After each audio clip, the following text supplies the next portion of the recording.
Hello, everyone, and thank you so much for joining me today. We're going to spend some time looking at a really fascinating topic, one that might sound a bit academic at first, but is actually incredibly relevant to how we live, work, and organize our communities right now. We'll be walking through a visual presentation titled The Conservative Defense. Instead of getting bogged down in heavy political theory, I want us to look at this as a story. It's the story of how societies develop a sort of immune system to protect themselves against ideas that look great on paper but can be destructive in real life. We'll go through this slide by slide, and I think you'll find that these historical concepts apply perfectly to the challenges we face in our modern workplaces and daily lives. Let's dive right into the first slide. Take a look at the striking contrast on this first slide. On the left, you'll see a cold mechanical device, a Benthamite calculating machine, sparking with dangerous energy.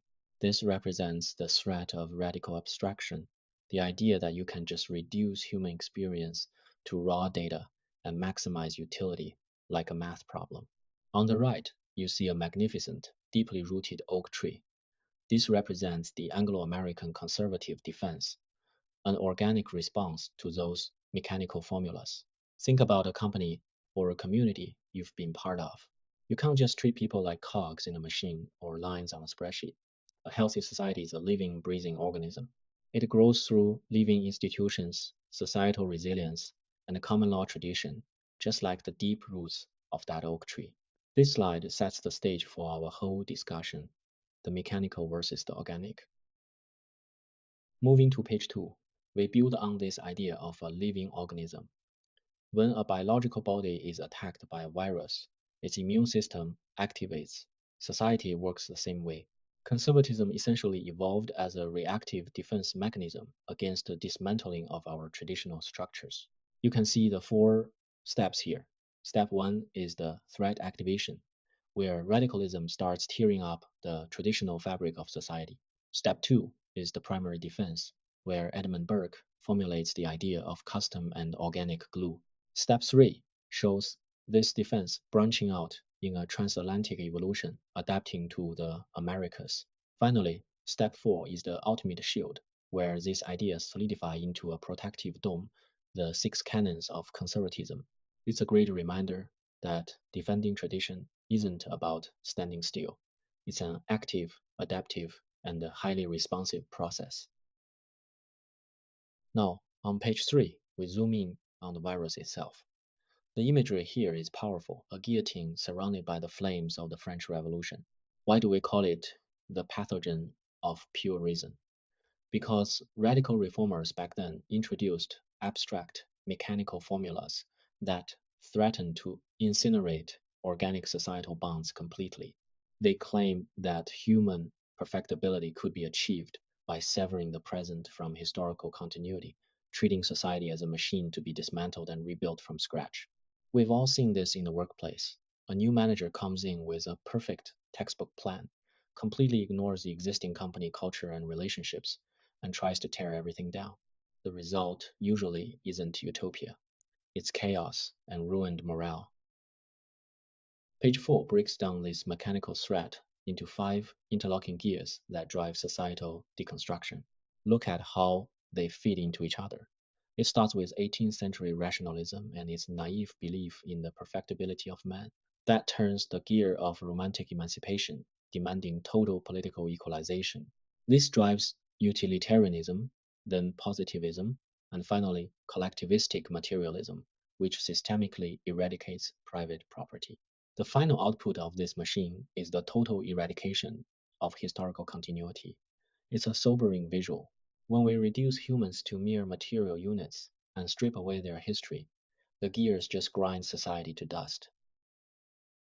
But the immune system responds, and on page 5, we meet the primary architect of that response, Edmund Burke. Here he is, addressing Parliament, providing the organic rooting society desperately needed. Burke countered that mechanical radicalism by framing society as an eternal, organic partnership between the living, the dead, and the unborn. Notice the three glowing roots anchoring his podium: custom, prejudice, and divine intent. I want to pause on the word prejudice. Today, that word has a very negative connotation. But for Burke, it meant the half-intuitive knowledge of historical experience. It's the street smarts of a civilization. True statesmanship relies on this inherited wisdom rather than the sterile calculations of an isolated intellect. It's the difference between navigating life using the accumulated wisdom of your grandparents versus trying to invent every moral rule from scratch today. Page 6 is incredibly practical. It's a diagnostic table comparing the mechanical dynamic radicalism against the organic dynamic conservatism. You can use this like a checklist to evaluate modern policies. Look at their view of human nature. Radicals believe in the perfectibility of man, while conservatives recognize original sin and believe in moral equality only. Regarding time, the mechanical view wants to sever history for abstract utopias. The organic view sees the eternal partnership of generations. Look at property. Radicals want to eradicate it for economic equalization. But conservatives see property as the inseparable foundation of human freedom. Finally, their approach to change. To the radical, innovation is a devouring conflagration, a destructive fire. To the conservative, prudent reform is gradual, systemic growth. This is a fantastic tool for cutting through today's political noise. On page 7, we see that this wasn't just a British phenomenon. This defense mechanism branches across the Atlantic. Ideas are living things, and they adapt to new environments. The Americans who founded the United States didn't just copy the British system blindly. They faced their own unique challenges: a vast frontier, a lack of entrenched aristocracy, and different economic realities. They absorbed Burke's organic defense, but evolved it into a uniquely American constitutional shield. In the next few slides, we'll look at the architects who forged this shield, both in America and back in Britain. Moving to page 8, we meet one of the American architects, John Adams. Adams designed the architecture of balance law. Adams was a profound realist. He completely rejected the romantic illusion that all people are perfectly equal in their talents, drive, and abilities. He knew that any society would naturally produce an elite, what he called a natural aristocracy. But he also knew human nature is flawed. If you leave the elites unchecked, they will oppress the masses. If you leave the masses unchecked, they will vote to confiscate the property of the elites. Adams's solution was brilliant. Balance. He designed the legal frameworks that pitted power against power, protecting everyone's liberties by making sure no single group could dominate. On page 9, we encounter John C. Calhoun, a statesman from the American South who forged the shield of the concurrent majority. Calhoun looked at the United States and saw a diverse country with different regional and economic interests. He warned that if we only relied on a simple 51% majority to make rules, the majority would inevitably tyrannize the 49% minority. Imagine a family of 5 voting on where to go for dinner. If the 3 teenagers always vote for a place the parents hate, that's a simple majority, but it's going to destroy the family dynamic. Calhoun argued that for major fundamental decisions, you need a concurrent majority, a broad consensus across different interest groups, not just a raw headcount. It's a profound mechanism for protecting minority rights. Page 10 takes us back across the pond to 19th century Britain with Benjamin Disraeli. During the Industrial Revolution, Britain was essentially splitting into 2 nations, the rich and the poor, living side by side but entirely ignorant of each other. Disraeli realized that if this hyper-competitive, mechanical utilitarianism continued unchecked, it would tear the country apart. His brilliant conservative move was to bridge the divided realm. He pushed for social reforms that improved the lives of the working class while reminding the elites of their traditional duties to the less fortunate. He showed us that a truly great leader doesn't pit classes against each other, but unites them around a shared national identity and mutual responsibility. If Disraeli addressed the material divide, John Henry Newman, on page 11, defended our inner lives. This slide contrasts 2 educational visions. On the left is the utilitarian factory of knowledge, where raw data goes in and material power comes out. On the right is liberal education, a beautifully interconnected web of moral wisdom, historical context, and spiritual insight.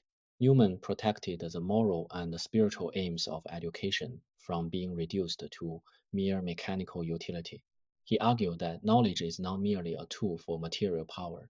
A true university cultivates the free, philosophical mind required to sustain civilized order.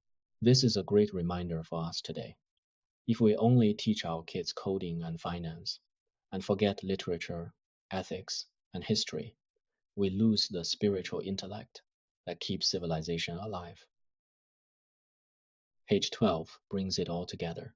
Here we are forging the ultimate philosophical shield. You see the streams of thought from Burke, Adams, Calhoun, Disraeli, and Newman pouring into a blazing crucible. They are reacting to the dark smoke of abstract radicalism. Out of this fiery synthesis comes a golden shield. These transatlantic defenses culminated in what the scholar Russell Kirk called the six canons, a definitive active baseline for conservative thought in the modern age. Let's look at exactly what those six canons are in our final few slides. On page 13, we see the first three foundational pillars of ordered liberty. These form the non-negotiable structural foundation of the conservative mind. First, divine intent.